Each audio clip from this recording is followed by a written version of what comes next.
client-server architecture is the one which you are already familiar with. It involves using separate applications for the user interface, the front-end, business logic, the back-end, and data layer, a database. These components are also called presentation tier, application tier, and data tier. This is why this architecture pattern is also referred to as a multi-tier architecture. When sending and receiving requests, you cannot skip tiers. This helps to preserve loose coupling. What is a loose coupling? Let me illustrate. If we allowed components to talk to each other directly, we would quickly create an entangled web of misery, also known as spaghetti code. In terms of scaling, the frontend is scaling very well because it runs on user machines, so essentially it scales on its own. The backend, however, is trickier to scale. Each instance of the frontend application is reaching out to a specific address of the backend. So what would happen if we just went ahead and introduced more instances of our backend application to spread the load? Well, firstly, we would now have a group of backend servers, also known as a server farm or server pool. And secondly, because each frontend is the exact same application which knows about one backend, it would still end up sending its requests to the same backend.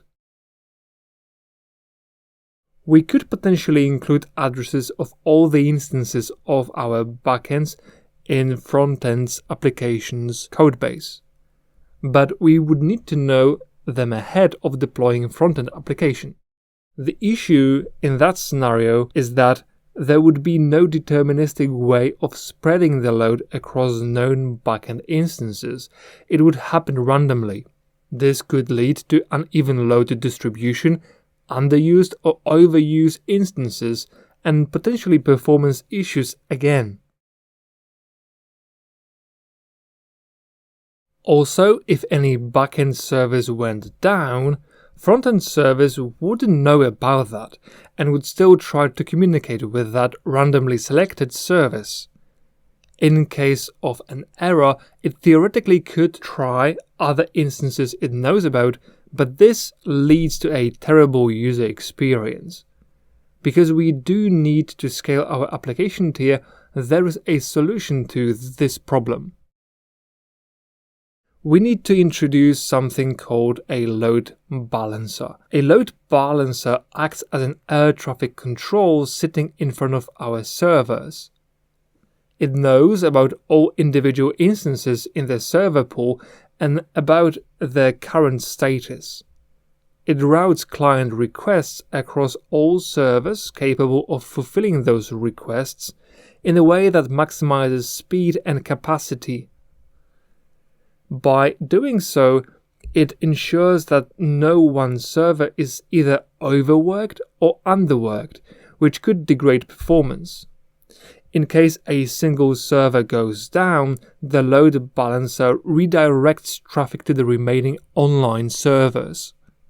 After previously down server recovers, or when a new server is added to the server group, the load balancer automatically starts to send requests to it.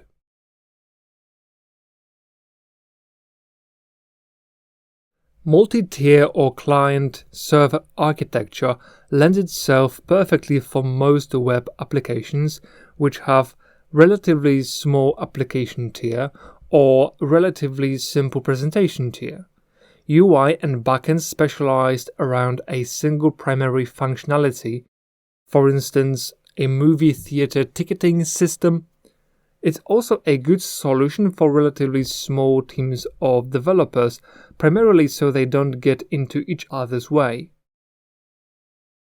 Some of its drawbacks include a monolithic structure of the application tier, decreasing velocity of development as the size of the codebase grows, and overall issues with all aspects of development, deployment, and troubleshooting when the application starts to really get big.